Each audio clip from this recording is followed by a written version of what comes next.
Chapter number 4 web technology. എന്താണ് web technology?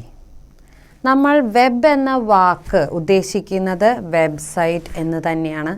അപ്പോൾ വെബ്സൈറ്റുകളുമായി ബന്ധപ്പെട്ട ഒരു ടെക്നോളജി, ഒരു സാങ്കേതിക വിദ്യ, ആ സാങ്കേതിക വിദ്യയെക്കുറിച്ചാണ് നമ്മൾ ഈ പാഠഭാഗത്തിൽ ഉൾപ്പെടുത്തിയിട്ടുള്ളത്. എന്തിനാണ് ഈ വെബ് ടെക്നോളജി നമ്മൾ പഠിക്കുന്നത്? എന്താണ് ഈ വെബ് ടെക്നോളജി കൊണ്ട് നമ്മൾ ഉദ്ദേശിക്കുന്നത്? വെബ് ടെക്നോളജി എന്നതുകൊണ്ട് നമുക്ക് ഇന്ന് പ്രത്യേകിച്ചും വെബ് ടെക്നോളജി ഇല്ലാത്ത ഒരു ജീവിതത്തെക്കുറിച്ച് നമുക്ക് സങ്കല്പിക്കാൻ പോലും സാധിക്കില്ല. എന്താണെന്ന് വെച്ചാൽ എല്ലാ മേഖലകളിലും വെബ് ടെക്നോളജിയുടെ പ്രാധാന്യം വളരെയധികം കൂടി വന്നുകൊണ്ടിരിക്കുകയാണ്. അപ്പോൾ വെബ് ടെക്നോളജിയിൽ പ്രധാനമായിട്ട് നമ്മൾ ശ്രദ്ധിക്കേണ്ട കാര്യങ്ങൾ ചില വാക്കുകൾ തന്നെയാണ്. അതിൽ ആദ്യം വരുന്ന ഒരു വാക്ക് വെബ്സൈറ്റ്. എന്താണ് വെബ്സൈറ്റ് എന്ന് പറഞ്ഞാൽ? ഓരോ കമ്പനികൾ ഇന്ന് നമ്മളെടുത്ത് നോക്കിക്കഴിഞ്ഞാൽ ഓരോ കമ്പനികളും അവരുടേതായ പേരിൽ അവരെന്തൊക്കെയാണ് ഉൽപ്പന്നങ്ങൾ ഉണ്ടാക്കുന്നത് എന്നതിനെ അടിസ്ഥാനപ്പെടുത്തി ഓരോ വെബ്സൈറ്റുകൾ രൂപപ്പെടുത്തിയിട്ടുണ്ട്. പണ്ട് നമ്മൾ ന്യൂസ് പേപ്പറുകളിലാണ് ഇതുപോലുള്ള അഡ്വർടൈസ്മെൻറ്റുകൾ കൊടുത്തിരുന്നത്. അപ്പോൾ ആളുകളെല്ലാവരും തന്നെ പത്രപാരായണം നടത്തുമ്പോൾ അവർ ഈ പരസ്യം കാണുകയും അതനുസരിച്ച് അവർ ആ സാധനങ്ങളെക്കുറിച്ച് കൂടുതലായി അറിയുകയും വാങ്ങുകയും ഒക്കെ ചെയ്യുന്ന ഒരു സംവിധാനമായിരുന്നു. എന്നാൽ ഇന്നത്തെ ലോകത്ത് പത്രത്തിലൂടെ കിട്ടുന്ന ആ പ്രസിദ്ധിയേക്കാൾ കൂടുതലാണ് വെബ്സൈറ്റുകളിലൂടെ ഉണ്ടാകുന്ന പ്രസിദ്ധി. ഉദാഹരണത്തിന് ആ കമ്പനികൾ അവരുടേതായിട്ടുള്ള ഉൽപ്പന്നങ്ങൾ എന്തൊക്കെയാണെന്നുള്ളത് ആ വെബ്സൈറ്റിലൂടെ തന്നെ പ്രസിദ്ധീകരിക്കുന്നു. ഇനി ഇത് കമ്പനികളുടെ മാത്രം കാര്യമല്ല. ഇപ്പോൾ സ്കൂളുകളുടെ കാര്യങ്ങൾ എടുത്തു കഴിഞ്ഞാൽ ആ സ്കൂളുകളെല്ലാം തന്നെ അവരുടെ പേരിൽ ഓരോ വെബ്സൈറ്റുകൾ ഉണ്ടാക്കുന്നുണ്ട്.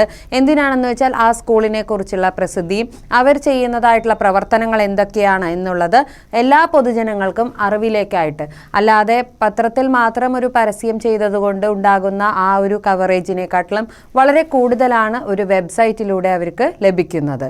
മാത്രവുമല്ല ആ വെബ്സൈറ്റിൽ അവർക്ക് എന്നും പുതിയ പുതിയ കാര്യങ്ങൾ വരുമ്പോൾ അതെല്ലാം അവർ അതിൽ തന്നെ അപ്ഡേറ്റ് ചെയ്തുകൊണ്ടിരിക്കുന്നു. ഇനി മറ്റൊരു കാര്യം പറയുകയാണെങ്കിൽ ഇന്ന് എല്ലാ ബോർഡ് എക്സാമുകളും നമ്മൾ നടത്തിക്കഴിഞ്ഞാൽ അതിൻ്റെ റിസൾട്ട് വരുന്നത് വെബ്സൈറ്റുകളിലൂടെയാണ്. അത് മറ്റൊരു പ്രത്യേകതയാണ്. കാരണം പണ്ടൊന്നും ഈ ഒരു രീതി ഉണ്ടായിരുന്നില്ല. അന്നൊക്കെ എല്ലാവർക്കും ഒരു ഹാൾ ടിക്കറ്റ് നമ്പർ കൊടുത്തു കഴിഞ്ഞാൽ ആ ഹാൾ ടിക്കറ്റ് നമ്പർ വെച്ചുകൊണ്ട് ന്യൂസ് പേപ്പറിൽ നിന്നാണ് അവരുടെ റിസൾട്ട് അവർ അറിഞ്ഞിരുന്നത്. ഇന്ന് അങ്ങനെയല്ല. നമ്മുടെ ആ ഹാൾ ടിക്കറ്റ് നമ്പർ നമ്മൾ എൻട്രി ചെയ്ത് കഴിഞ്ഞാൽ വെബ്സൈറ്റിലൂടെ നമുക്ക് നമ്മുടെ റിസൾട്ട് എന്താണെന്നുള്ളത് കൃത്യമായിട്ട് നമുക്ക് കാണാൻ സാധിക്കുന്നു. അതിൻ്റെ പ്രിൻ്റ് എടുക്കാം, അത് പിന്നീട് നമുക്ക് ഉപയോഗിക്കാം.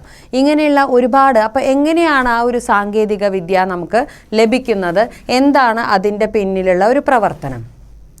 അതായത് നമുക്ക് ഇപ്പോൾ ബോർഡ് എക്സാം എന്ന് പറയുമ്പോൾ, ഇപ്പോൾ സ്റ്റേറ്റ് +2 എക്സാം എന്ന് പറയുമ്പോൾ അത് നടത്തുന്ന ഒരു പരീക്ഷാ കൺട്രോളർ, അതേപോലെ ഒരു പരീക്ഷാ ഭവൻ ഉണ്ട്. അപ്പോൾ അവരെന്താണ് ചെയ്യുന്നത്? ഇതുപോലെ ഓരോ കുട്ടികളും പരീക്ഷയ്ക്കായി രജിസ്റ്റർ ചെയ്ത് കഴിഞ്ഞാൽ അവരുടെ എല്ലാവരുടെയും പേരിൽ ഹാൾ ടിക്കറ്റ് നമ്പർ ഉണ്ടായിരിക്കും, രജിസ്റ്റർ നമ്പർ ഉണ്ടായിരിക്കും. ആ നമ്പർ വെച്ചുകൊണ്ടാണ് ആ കുട്ടികൾക്ക് അവരുടെ റിസൾട്ടും കാര്യങ്ങളൊക്കെ അറിയാൻ പറ്റുന്നത്. അതുപോലെ അതാത് സ്കൂളുകളിൽ തന്നെയാണ് ആ കുട്ടികൾ പരീക്ഷ എഴുതുന്നത്. അപ്പോൾ ആ സ്കൂളിൽ അവർക്ക് അവരുടെ റിസൾട്ട് ഇതുപോലെ തന്നെ ഒറിജിനൽ മാർക്ക് ലിസ്റ്റ് അവർക്ക് സ്കൂളിൽ നിന്ന് ലഭിക്കും. പക്ഷെ റിസൾട്ട് പ്രസിദ്ധപ്പെടുത്തി കഴിയുമ്പോൾ അവർക്ക് ആവശ്യമായിട്ടുള്ള ആ ഒരു ഡ്യൂപ്ലിക്കേറ്റ് കോപ്പി എന്നതുപോലെ ഈ ഒറിജിനലിൻ്റെ അത്ര പ്രാധാന്യത്തോടു കൂടി ഉപയോഗിക്കാവുന്ന തരത്തിലുള്ള ഒരു മാർക്ക് ലിസ്റ്റ് അവർക്ക് ഈ ഇൻ്റർനെറ്റിലൂടെ ആ വെബ്സൈറ്റിലൂടെ അവർക്ക് ലഭിക്കുന്നു. അപ്പോൾ സാധാരണയായിട്ട് ഈ പേപ്പറൊക്കെ നോക്കിക്കഴിഞ്ഞാൽ ടീച്ചേഴ്സ് ഈ മാർക്കുകളെല്ലാം തന്നെ ആ വെബ്സൈറ്റിലേക്കാണ് ലോഡ് ചെയ്യുന്നത്. അതുകൊണ്ടാണ് കൃത്യമായൊരു തീയതി പറഞ്ഞാൽ ആ തീയതിയിൽ തന്നെ വെബ്സൈറ്റിലൂടെ ഈ റിസൾട്ട് എല്ലാം പ്രസിദ്ധപ്പെടുത്താൻ സാധിക്കുന്നത്. ഇനി മറ്റൊരു കാര്യം എന്താണെന്ന് വെച്ചാൽ ഓൺലൈൻ ഷോപ്പിംഗ് മേഖലയാണ്.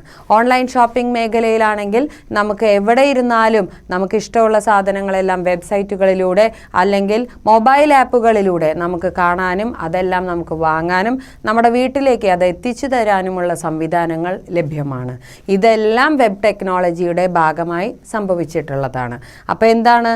കടകളാണെങ്കിലും അതുപോലെ ഏതൊരു ബിസിനസ് മേഖലയാണെങ്കിലും ബാങ്കിങ് സെക്ടർ ആണെങ്കിലും എല്ലാ മേഖലകളിലും മേഖലകളിലും ഇതുപോലുള്ള വെബ്സൈറ്റുകൾ പ്രവർത്തിക്കുന്നത് കൊണ്ട് അവരുടെ പേരിലുള്ള വെബ്സൈറ്റുകൾ ഉണ്ടാക്കുന്നത് കൊണ്ട് അതിലൂടെ എല്ലാ ഫെസിലിറ്റീസ്, നമുക്ക് എല്ലാ സൗകര്യങ്ങളും എല്ലാവർക്കും ലഭിക്കുന്നു. ഇതാണ് അതിൻ്റെ ഏറ്റവും വലിയ പ്രത്യേകത എന്ന് പറയുന്നത്. അപ്പോൾ ആ വെബ്സൈറ്റിനാണ് അവിടെ ഏറ്റവും അധികം പ്രാധാന്യം. ആ വെബ്സൈറ്റുകളിലുള്ള സാങ്കേതിക വിദ്യ എന്താണ് എന്നുള്ളതാണ് നമ്മൾ ഈ പാഠഭാഗത്തിലൂടെ പഠിക്കാൻ പോകുന്നത്.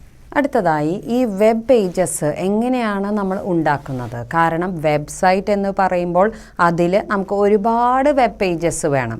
ഈ വെബ് പേജസുകളെല്ലാം തന്നെ ഉണ്ടാക്കിയ ശേഷം ആ വെബ് പേജസുകളെല്ലാം ഒരുമിച്ച് ചേർത്തുകൊണ്ടാണ് ഒരു വെബ്സൈറ്റ് ആക്കി മാറ്റുന്നത്. അപ്പോൾ വെബ്സൈറ്റ് എന്ന് പറഞ്ഞാൽ എന്താണ്? It is A group of web pages. അപ്പോൾ ആ ഒരു കൂട്ടം വെബ് പേജുകളെ നമ്മൾ ഉണ്ടാക്കി അതിനെയാണ് നമ്മളൊരു വെബ്സൈറ്റാക്കി മാറ്റുന്നത്. അപ്പോൾ അതെങ്ങനെയാണ് നമ്മൾ ഉണ്ടാക്കണമെന്ന് നോക്കാം. അതിനായി നമ്മൾ ഉപയോഗിക്കുന്നത് HTML എന്ന് പറയുന്ന ഒരു ലാംഗ്വേജ് ആണ്.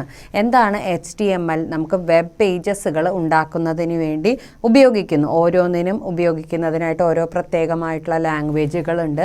അപ്പോൾ വെബ്സൈറ്റുകൾ ഉണ്ടാക്കുന്നതിന് വേണ്ടി നമ്മൾ ആ വെബ് പേജസുകൾ സെറ്റ് ചെയ്യാൻ ഉപയോഗിക്കുന്നതാണ് HTML. HTML നമ്മൾ ഉപയോഗിക്കുന്നത് ടു ഡെവലപ്പ് വെബ് പേജസ്. എത്ര പേജസ് വേണമോ അത്രയും പേജസ് നമുക്ക് ഉണ്ടാക്കാം. അപ്പോൾ സാധാരണ ഒരാൾക്കൊരു വെബ്സൈറ്റ് ഉണ്ടാക്കണമെങ്കിൽ ആദ്യം തന്നെ എന്തൊക്കെയാണ് അയാളുടെ ആക്ടിവിറ്റീസ്, എന്തൊക്കെയാണ് അയാളുടെ പ്രവർത്തനങ്ങൾ, അതിനുശേഷം അതിനെ സംബന്ധിക്കുന്ന കുറേ പിക്ചേഴ്സ്, അതിനുശേഷം എങ്ങനെയായിരിക്കണം അയാളുടെ ആ വെബ്സൈറ്റ് കാണാൻ ഉണ്ടാകേണ്ടത്, ഇങ്ങനെയുള്ള ഒരുപാട് ഘടകങ്ങൾ അതിൽ പ്രധാനമാണ്. ഇതെല്ലാം അനുസരിച്ചാണ് നമ്മൾ പിന്നീട് നമ്മുടെ ആവശ്യത്തിനനുസരിച്ച് ആ വെബ്സൈറ്റിൽ മാറ്റങ്ങളും വ്യത്യാസങ്ങളും ഒക്കെ വരുത്തുന്നത്. HTMLൻ്റെ ഫുൾ ഫോം എന്ന് പറയുന്നത് ഹൈപ്പർ ടെക്സ്റ്റ് മാർക്കപ്പ് ലാംഗ്വേജ് എന്നാണ്. ഇതിനെ നമ്മൾ ലാംഗ്വേജ് ഓഫ് ദ ഇൻ്റർനെറ്റ് എന്നാണ് പറയപ്പെടുന്നത്. എന്തുകൊണ്ടാണ് ലാംഗ്വേജ് ഓഫ് ദ ഇൻ്റർനെറ്റ് എന്ന് പറയുന്നത്? കാരണം ഈ ഇൻ്റർനെറ്റ് വന്നപ്പോൾ അതിൻ്റെ ഏറ്റവും അധികം പ്രാധാന്യം എന്ന് പറയുന്നത് തന്നെ ഈ വെബ്സൈറ്റുകളാണ്. അപ്പോൾ ഓരോ വെബ്സൈറ്റുകൾക്കനുസരിച്ച് അവരുടേതായിട്ടുള്ള പ്രാധാന്യത്തിനനുസരിച്ചുള്ള ആക്ടിവിറ്റീസ് അവിടെ നടപ്പിലാക്കാനും അതുവഴി പബ്ലിക്കിന് ഈ ഫെസിലിറ്റീസ് എല്ലാം ലഭിക്കുന്നതിനും അത് കാരണമായി. അപ്പോൾ അതുകൊണ്ട് തന്നെ ആ ലാംഗ്വേജ് ഓഫ് ഇൻ്റർനെറ്റ് എന്ന പേര് അതുകൊണ്ടാണ് നമ്മൾ പറയുന്നത്.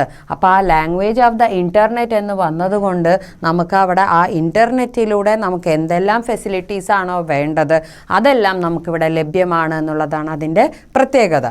അത് കഴിഞ്ഞാൽ പിന്നെ ഈ ഇൻ്റർനെറ്റിൻ്റെ ഭാഷ ഇതായതുകൊണ്ട് തന്നെ അതിൻ്റെ പ്രാധാന്യം എന്താണ്? Display the contents on a browser window.